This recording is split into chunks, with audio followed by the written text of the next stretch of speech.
Estas 3 estrofas son rápidas, vamos a cantarlas todas. Dice así, y si no se la sabe, hoy la va a aprender. Levantado fue Jesús en la vergonzosa cruz para darme la salud. Aleluya, gloria a Cristo. Soy indigno pecador, Él es justo Salvador. Dio su vida en mi favor. Aleluya, gloria a Cristo. Por mis culpas yo me vi en peligro de morir, mas Jesús murió por mí. Aleluya, gloria a Cristo. Podemos sentarnos, hermanos. Vamos a tener entonces ahora a nuestro hermano, el pastor Jesús de Ávila. Ángulo de Ávila. Adelante, hermanos. Gracias. Buenos días, hermanos. Vamos a tener abiertas nuestras Biblias. Romanos capítulo 5, versículo 1 y 2.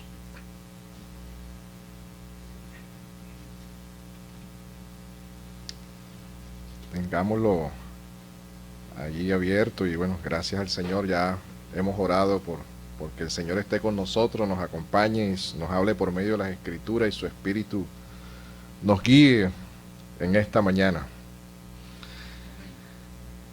Vamos a ver qué dice Romanos capítulo 5, versículo 1 y 2. Dice, por tanto, pongámonos en pie, hermanos, por reverencia a la palabra del Señor.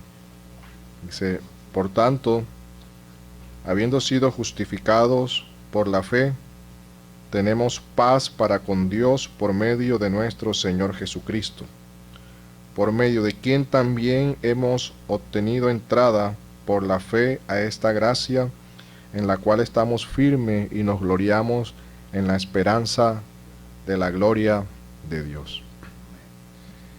Podemos sentarnos. Vamos a estar tocando el tema de la justificación de Cristo en el creyente. Y el propósito de este sermón es transmitir un claro entendimiento de esta doctrina. Y antes de continuar, hermano, si alguno al final de la exposición de este sermón de pronto tiene alguna duda o le haya quedado algo no claro, con mucho gusto al final puede acercarse y preguntar. Esta es una doctrina que quizás muchos ya conocen, otros están conociéndola y quizás algunos la desconocen. Y hay algunas aclaraciones técnicas con relación a esta doctrina que quizás para algunos de nosotros no es muy clara. Por eso le digo que si al final usted de pronto cree que no entendió algo, con mucho gusto se le puede aclarar. Pero la doctrina de la justificación en muchos cristianos no ha sido bien comprendida. Todavía muchos viven por medio de las obras para ganar la salvación y el favor de Dios. Somos muchas veces cristianos, evangélicos, protestantes, pero vivimos la doctrina como si todavía fuéramos católicos romanos. La doctrina de la justificación es una de las doctrinas que trae libertad y nos ayuda a descansar, no en nuestras obras, sino en la obra del Señor Jesucristo. Y estaremos desarrollando este sermón en 3 puntos. Número 1, ¿qué no es la justificación? Número 2, ¿qué es la justificación? y los beneficios de la justificación. Y el texto donde vamos a estar desarrollando estos puntos es el que acabamos de leer, nuestro texto base, versículo 1 y versículo 2 de Romanos capítulo 5. La doctrina de la justificación, hermanos, es de mucha importancia para la vida cristiana. Y como creyentes estamos llamados a conocerla, a explicarla y a vivirla. Esta doctrina, algunos la han llamado como la columna vertebral del Evangelio. Y fue una de las doctrinas detonantes dentro de la Reforma Protestante, por allá en el año 1517, un 31 de octubre, cuando comenzó esa luz que trajo nuevamente la Biblia a la iglesia. Y esta doctrina fue la que empujó o provocó parte de esta protesta o de volver a las escrituras o al sentido que nos daba la escritura por medio de un monje alemán agustino llamado Martín Lutero. Y porque había muchas, una de las causas de esa protesta fue una incorrecta comprensión de la justificación por fe. Y ese es nuestro primer punto a desarrollar. ¿Qué no es la justificación?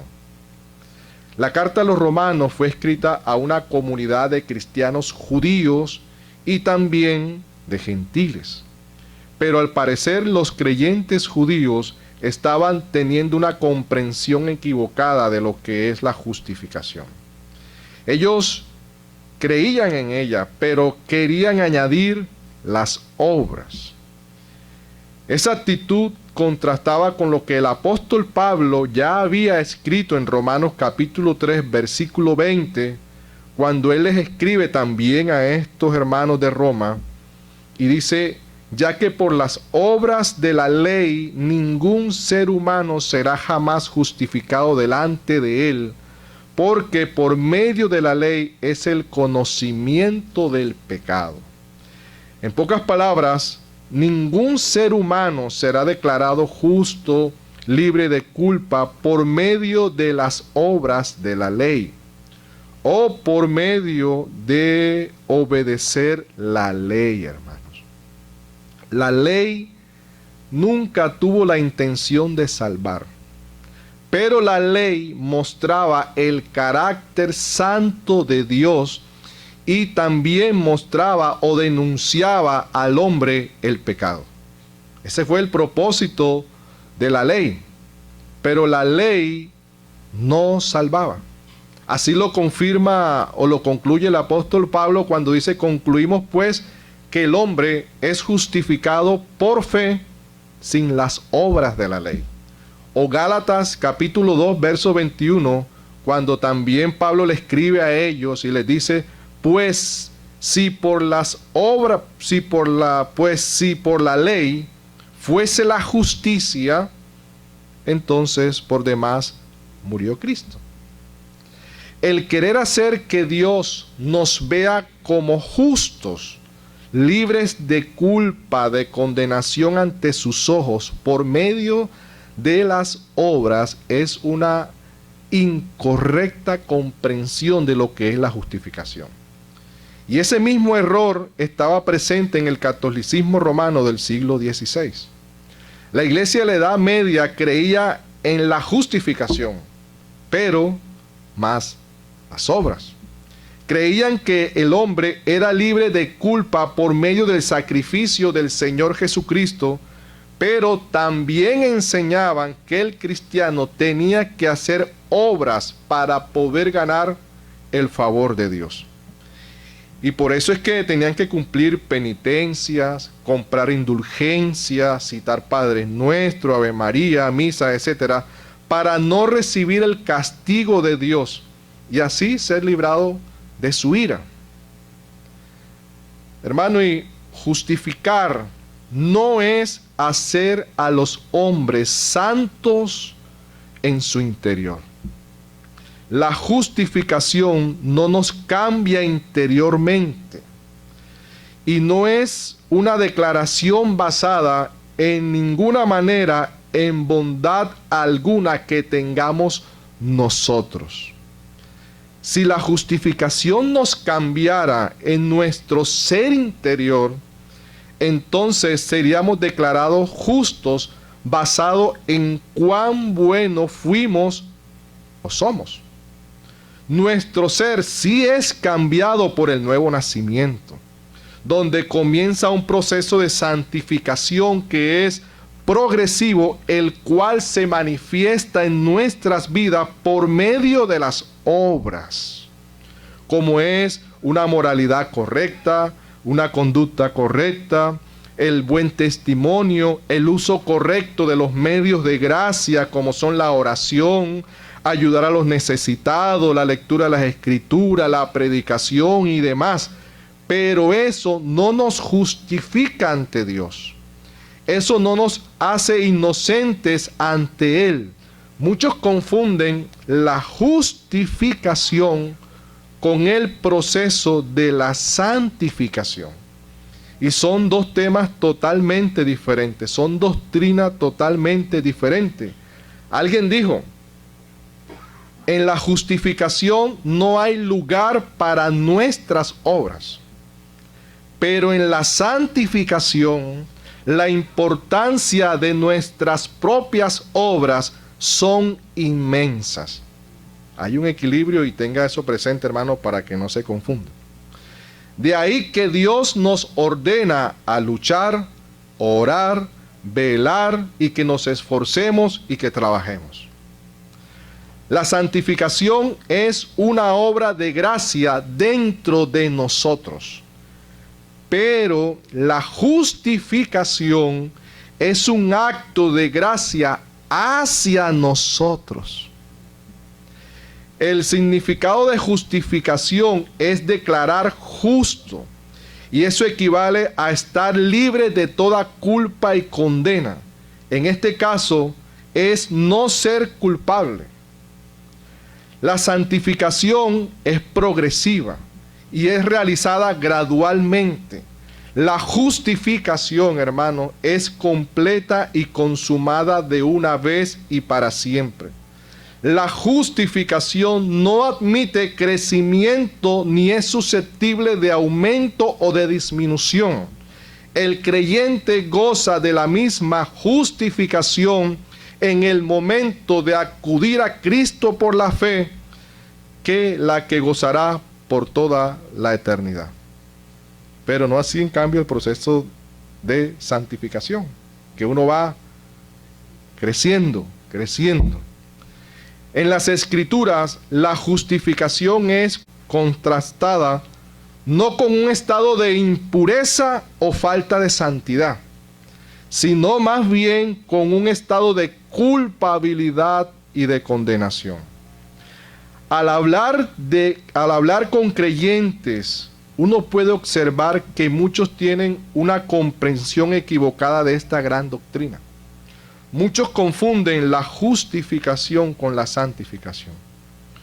Muchos cristianos tratan de apaciguar, hermanos, la ira de Dios sobre sus vidas por medio de la oración, del ayuno, de las vigilias, de la lectura de la Biblia, de las ofrendas, de los diezmos. Hermano, pero esas son obras. Y Pablo dijo que por las obras de la ley nadie será justificado.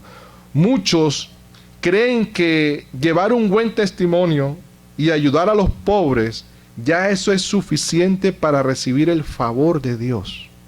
Pero hermanos, eso también es obra.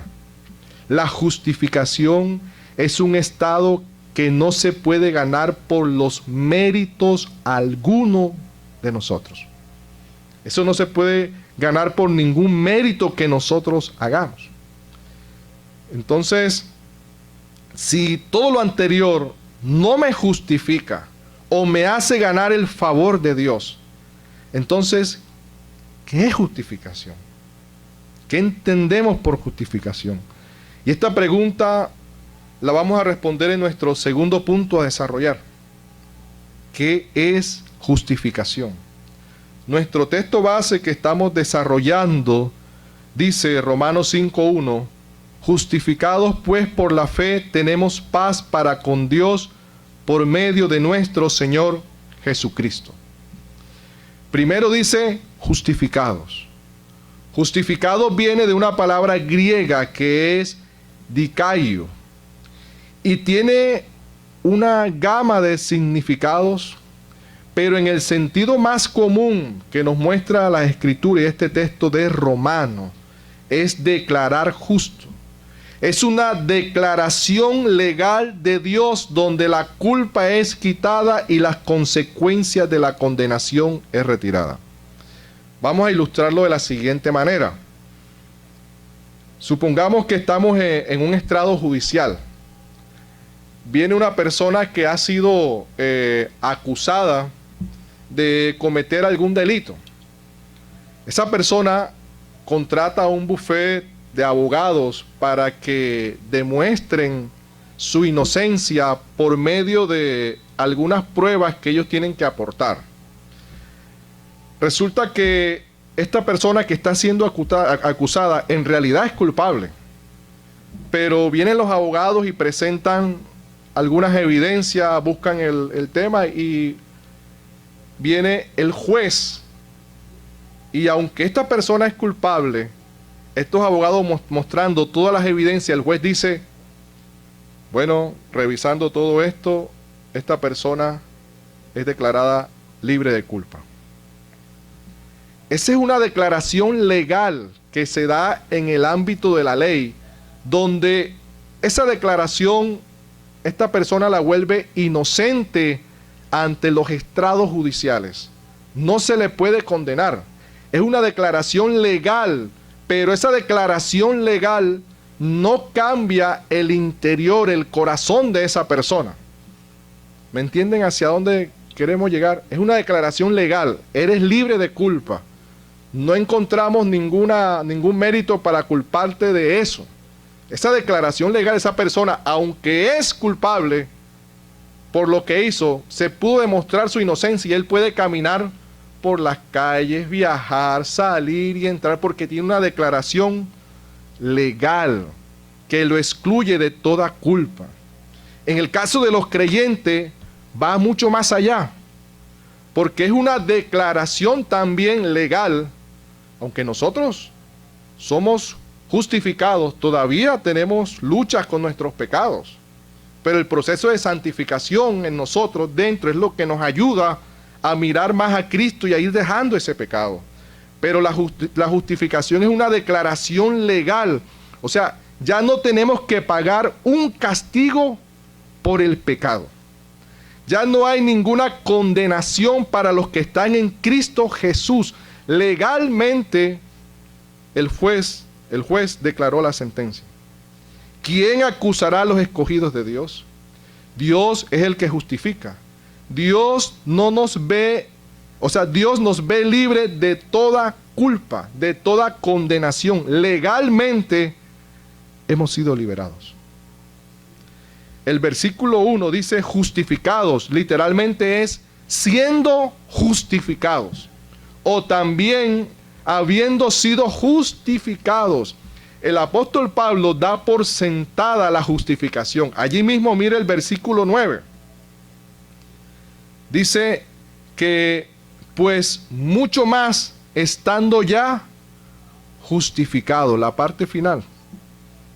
Pues mucho más estando ya. O sea, ya nosotros fuimos justificados. Dios no nos va a declarar justos en un futuro. Ya Él dio la sentencia de declarar justo a sus hijos. Ya Él lo dijo, ya Él lo hizo. Ya el creyente está libre de culpa, libre de condenación. Es una sentencia judicial.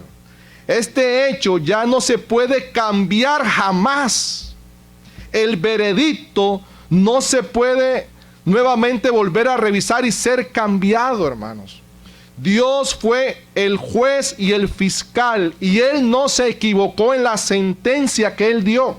Por eso es la seguridad de la salvación. La justificación fue realizada en el pasado. El decreto eterno de Dios de justificarnos es una cosa y la recepción en el tiempo es otra.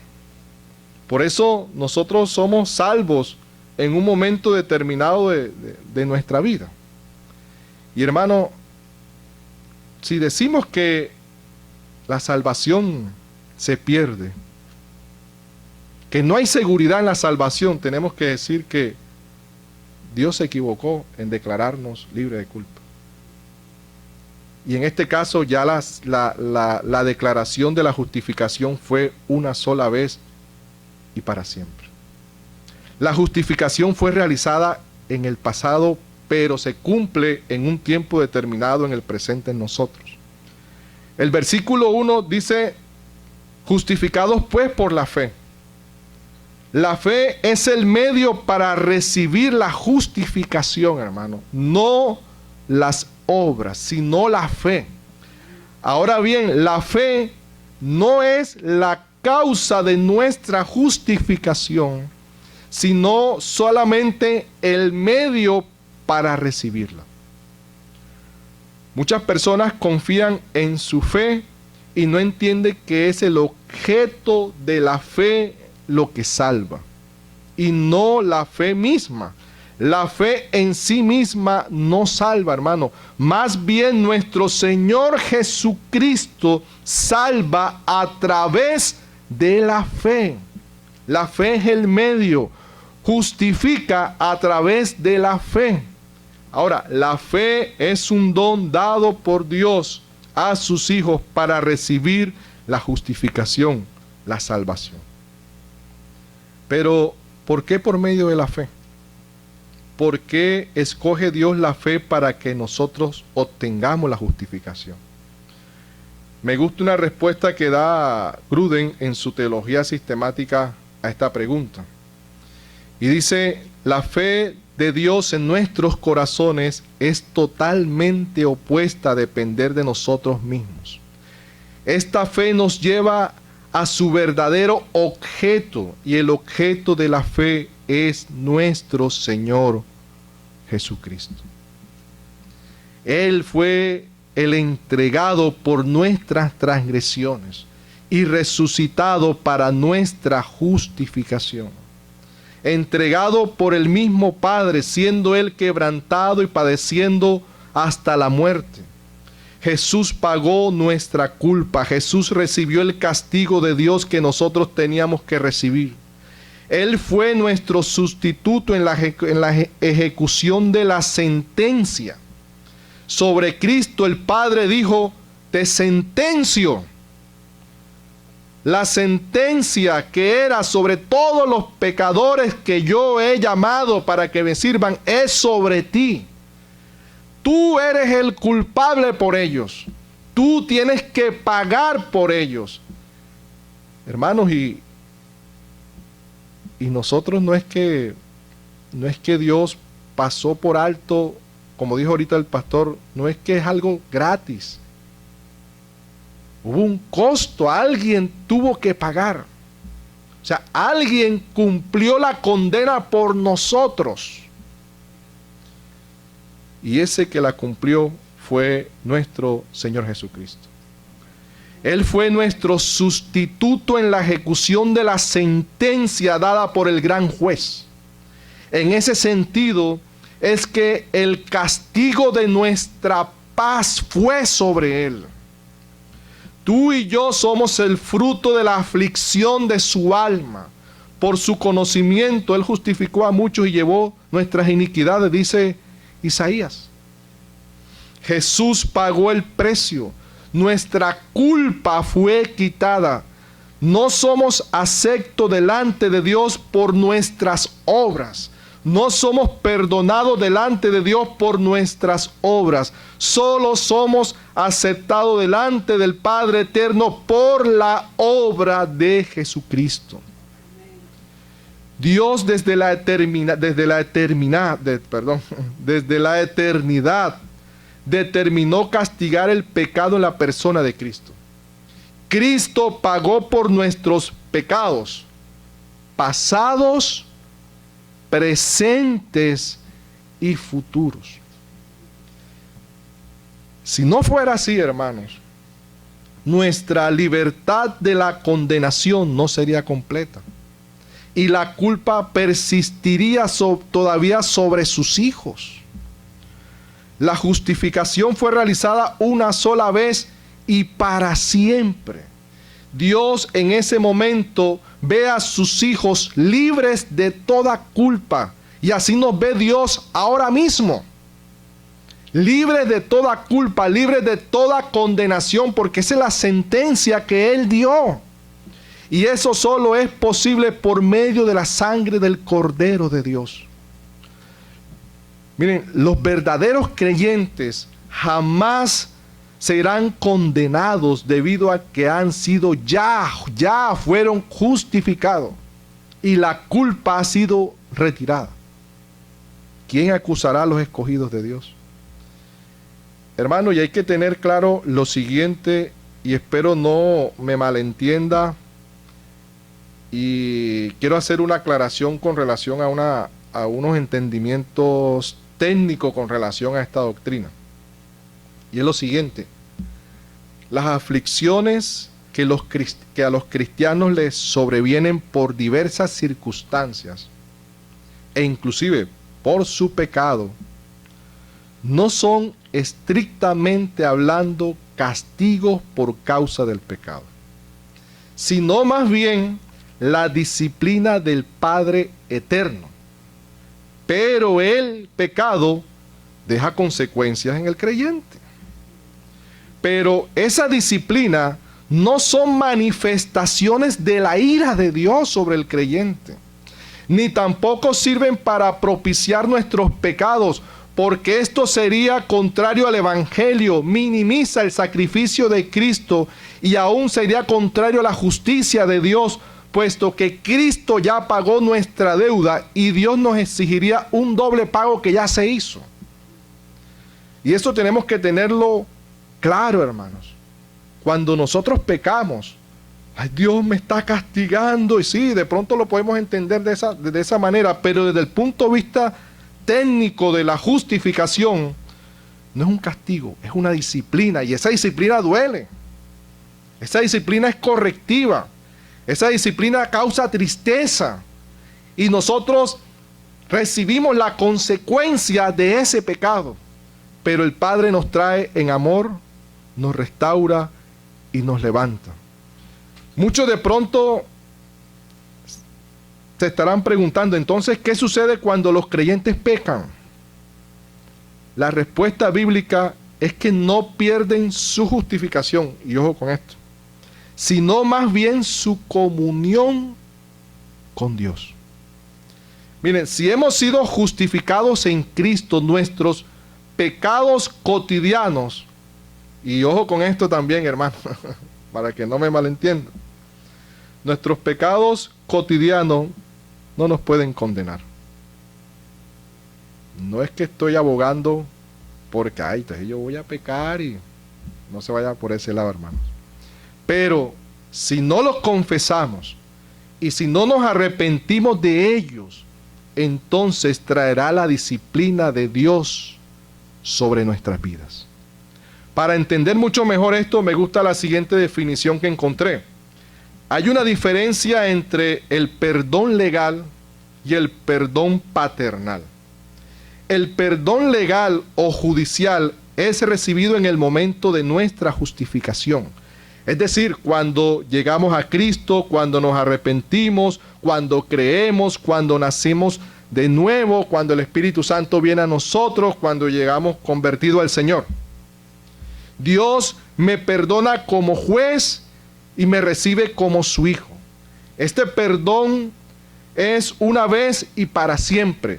De lo contrario, tocaría crucificar a Cristo continuamente. Pero ya no, porque fue una sola vez y para siempre, y fuimos justificados una sola vez y para siempre. Ahora bien, el perdón paternal para ti y para mí como sus hijos trata con nuestra posición como hijos de Dios y nuestra relación con Dios como el Padre Celestial. En el caso del pecado, Dios nos disciplina como a hijos, hermanos. Porque eso es lo que nos enseña las Escrituras, nos disciplinan como a hijos. Hay que tener claro lo siguiente sin malinterpretar, hermanos. Los creyentes pecan. ¿O quién de los que está aquí no peca? El que, como dijo el Señor, que esté libre de pecado, lance la primera piedra. Todavía tenemos un remanente de pecado. Y luchamos por todos los medios de gracia que Dios nos dio para caminar en santidad. Si eres un justificado, realizarás por la nueva naturaleza que recibiste y por el nuevo nacimiento obras justas. Y realizarás obras buenas. Muéstrame tu fe por medio de tus obras. Buscarás agradar a Dios, al Señor. No buscarás ofender su gloria. Ya nosotros no pecamos, hermanos, por miedo a perder la salvación. Eso es producto de comprender la justificación por obras. Sino que ahora no pecamos por temor a ofender a un Dios santo y justo. Y eso es producto de la justificación por medio de la fe. Y son temas totalmente diferentes. Y hermano, si persistimos en el pecado y lo practicamos, simplemente no has nacido de nuevo. No eres un hijo de Dios. No eres un cristiano. Ya que el llamamiento de Cristo es a una vida santa, apartada del pecado, viviendo solo para Dios. Ahora bien, hay que entender lo siguiente: la justificación es lo opuesto de la condenación. Y alguien lo definió en dos partes. Primero, nuestra culpa es borrada, y fue borrada por medio de Jesús, de su sacrificio. Y la segunda es que la justicia de Cristo es acreditada a nosotros con toda su recompensa. Si ya Dios te ha perdonado y ha quitado la culpa por medio de Cristo, ¿quién podrá condenarte? ¿O qué más podremos añadir a esto? Hermanos, si tenemos clara esta doctrina, seremos libres de muchas culpas. Y gozaremos de los beneficios de esta gran verdad. No nos dejemos engañar por lo que hoy hacen mercadería de la fe y dicen que si no das, si no haces, si esto, si lo otro, la ira de Dios está sobre ti, aunque seas creyente, aunque seas cristiano. La gran verdad es que no hay maldición sobre el creyente, porque Cristo las llevó todas en la cruz. Hemos sido bendecidos con toda bendición espiritual en los lugares celestiales juntamente con Cristo. Y esa bendición jamás cambiará y se perderá. Fuimos bendecidos en Cristo, no dice seremos bendecidos. Eso ya no se puede cambiar. Los beneficios del sacrificio de Cristo son completos para los hijos de Dios. Y esto da paso a nuestro tercer y último punto: los beneficios de la justificación. Nuestro texto base de Romanos capítulo 5, versos 1 y 2, dice de la siguiente manera: tenemos paz para con Dios. Y el verso 2 dice: tenemos entrada a esta gracia y nos gloriamos en la esperanza de la gloria. Muchas veces hemos malinterpretado la paz de Dios. La paz, hermanos, no es sentirse bien en este mundo debido a que tenemos lo suficiente para nuestro sustento y así podernos sentirnos satisfechos con lo que tenemos. Esas cosas nos dan alegría, nos dan gozo que es temporal y pasajero, pero alegran el corazón de todos. Y hay un gozo más sublime que ese que el salmista escribe: Señor, vuélveme el gozo de tu salvación. Pero el tener lo suficiente y estar satisfecho y tener lo que necesitamos, eso da gozo, alegría temporal, porque sabemos que todo esto se queda. Eso hace parte de estar bien en este mundo. Y eso lo viven tanto cristianos como no cristianos, hermano. Eso se aplica para todo. Pero ese no es el verdadero significado de tener paz. Muchos entienden la paz en el cristianismo como la ausencia de problemas, sufrimientos o escasez o abundancia de cosas. Si así fuera, hermanos, el no creyente gozaría de más paz que nosotros, porque ellos tienen más que nosotros. Hasta, hermano, a ellos les va mucho mejor que a nosotros los cristianos. Así lo expresó el salmista en el Salmo 73. Tuve envidia de los arrogantes viendo la prosperidad de los impíos. Estos impíos, y dice ese salmo, ellos están gordos y se acuestan bien, o sea, gordos en el sentido no, sino están, o sea, están bien alimentados. Sí, hermoso, y se acuestan, no tienen padecimiento, se levantan, van y vienen. Hermano, y esto despertó la envidia del salmista, del que escribe el Salmo 73, y él dice, tuve envidia de los arrogantes viendo la prosperidad de ellos, y yo que te sirvo, ¿qué?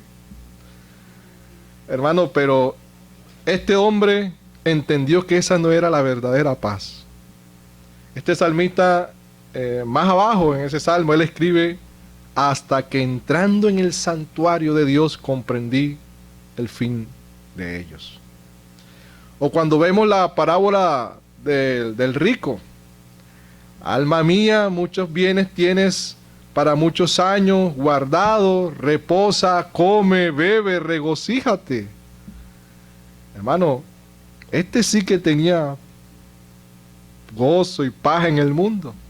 Este sí que la pasó bien sabroso mientras estuvo acá en la parábola que el Señor está mostrando. Pero hermanos, al final de sus días, Dios lo llamó a rendir cuenta y le dijo, necio, esta noche vienen a pedir tu alma.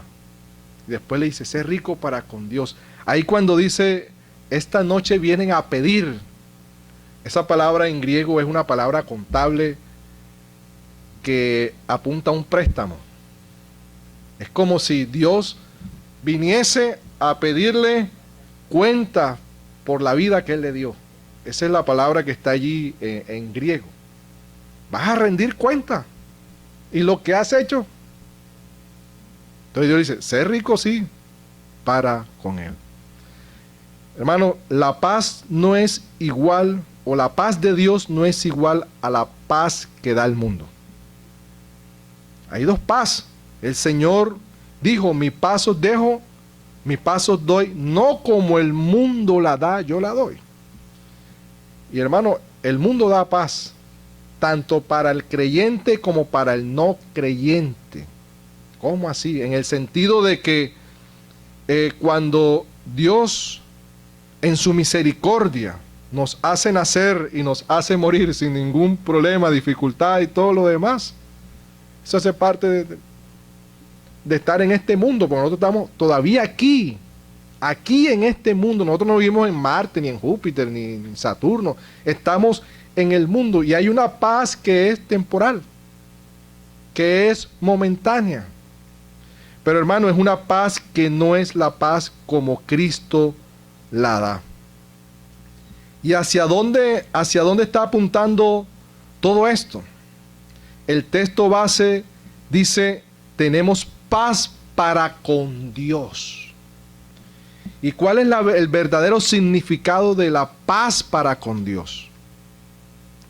La respuesta la encontramos en el versículo 9 de ese mismo capítulo de Romanos. Dice las Escrituras, pues mucho más estando ya justificados en su sangre, por él seremos salvos de la ira. Estar en paz con Dios es haber sido librado de su terrible ira, hermanos. Hay una paz que da el mundo. El Señor dijo, mi paz os dejo, mi paz os doy, no como el mundo la da. Nosotros estamos en este mundo, estamos inmersos y de cierta manera Dios nos provee, Dios nos da cosas temporales que nos hacen estar gozosos, alegres, tranquilos, temporalmente. Pero el mundo también da una paz que no lo orienta a uno hacia Dios. Pero la paz verdadera que el Señor nos da es una paz de haber sido librados de la terrible ira de Dios. Éramos enemigos de Dios. Ahora hemos sido reconciliados con Él. La condenación, la culpabilidad fueron retiradas de nosotros. Ahora sí podemos decir, descansa en paz. Vive en paz. Muere en paz. Ese es el verdadero sentido de la paz que Él nos da. Hermanos, si no entendemos el verdadero significado de la paz que hemos recibido por medio del sacrificio de Cristo a través de la justificación, hermanos, pidámosle perdón al Señor, ya que no le hemos dado toda la gloria a Él y hemos ignorado el verdadero significado de la cruz de Cristo. Esa es la verdadera paz, hermanos, que hay en nuestros corazones. Como decía el pastor Gilberto, podemos cerrar nuestros ojos aquí y abrirlos en la gloria. Solo por medio de Jesús podemos disfrutar de esta gracia, de la gracia de haber sido quitada la sentencia de la condenación que pesaba sobre nosotros. Hermanos, tú no haces la paz con Dios. Dios es quien hizo la paz para con nosotros por medio de la ofrenda expiatoria de su Hijo. Dios estaba en Cristo reconciliando consigo a los hombres, no tomando en cuenta sus pecados. El hombre jamás hubiera podido tener paz o reconciliarse por sí mismo con Dios.